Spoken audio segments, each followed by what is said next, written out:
बदल सकते हैं। क्या पता कल को सिंध भारत में फिर से वापस आए। उधर राजनाथ सिंह सिंध लेने की बात कर रहे हैं और एक तरफ चाइना के संघाई एयरपोर्ट पर अरुणाचल प्रदेश में एक जन्मी एक भारतीय मूल की महिला को, जिनका पासपोर्ट जो पूरी तरीके से वैध था, लेकिन चीन के इमिग्रेशन अधिकारी ने उन्हें इनवैलिड बताकर रोक लिया और कारण सिर्फ एक लाइन का दिया गया कि आपका जन्म स्थान जो है अरुणाचल प्रदेश में हुआ है और अरुणाचल प्रदेश जो कि एक चीन का हिस्सा है। यानी सिर्फ चीन अब नक्शों पर दावा नहीं कर रहा है, बल्कि वो भारतीय नागरिकों की पहचान तक को चुनौती देने की कोशिश कर रहा है। करीब 18 घंटे तक उस महिला को एयरपोर्ट पर रखा गया और उसका पासपोर्ट भी जब्त कर लिया गया और एयरपोर्ट की जितनी भी सुख सुविधाएं होती हैं उससे उस महिला को वंचित रखा गया। और ये सब इसलिए क्योंकि चीन लगातार ये दोहराता रहा है कि अरुणाचल प्रदेश उसकी जमीन है और उसका एक बहुत बड़ा हिस्सा है। I am an Indian citizen residing in UK for about 14 years. And I was traveling on my holiday from London Gatwick to Japan via a transit in Shanghai.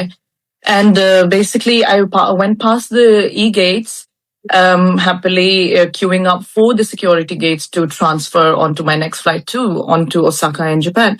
And one of the officials from the Chinese immigration came over and singled me out of the queue, basically said, look, India, took my name and something and took me out. So I asked her what is happening, and she basically didn't say much and just basically asked me to follow her.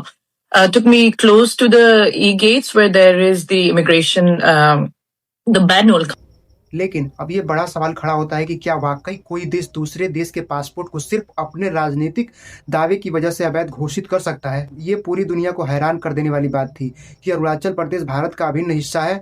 Bharat ने इसे कभी भी विवादित नहीं माना। इतिहास, संस्कृति, प्रशासन और हर स्तर से अरुणाचल प्रदेश भारत की पहचान है। और दिलचस्प बात यह है कि भारत ने कभी भी चीन के उस हिस्से पे, तिब्बत, जो कि भारत सदियों तक उस पर अपना कब्जा जमाए रखा था, लेकिन भारत कभी ये दावा नहीं करता है क्योंकि भारत की नीति हमेशा से सम्मान और शांति और आपसी संवाद पर आधारित रही है। लेकिन चीन का रुख इसके ठीक उलट है। नक्शे बदलना, नए नाम जारी करना और अब तो पासपोर्ट की वैधता पर भी सवाल उठाने लगा है। ये सब उसकी एक राजनीति का बड़ा हिस्सा है जिसके शिकार अभी तक कई सारे देश हो चुके हैं।